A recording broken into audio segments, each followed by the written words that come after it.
I hope કે બધા મજામાં જશો. અત્યારે બને છે મસ્ત મજાના વડા અને હું તમને બતાવું. વડાનો મસાલો મસ્ત મજાનો થવા આવ્યો છે પૂરો ને અહીંયા થઈ ગયા છે વડાના મસ્ત મજાના રાઉન્ડ અને મમ્મી હેલો બધા ગરમા ગરમ વડા ખાવા.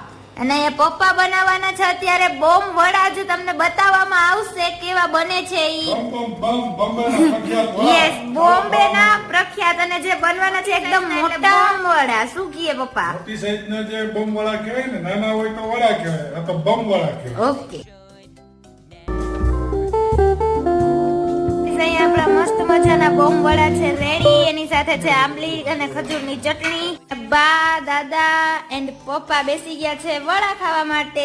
હેલો, કેવા લાગ્યા વડા? કેવા છે? ઓકે ગાઈસ, તો અહીંયા મસ્ત મજાના રેડી છે વડા. તો ચાલો બધા આવી જાઓ વડા ખાવા માટે.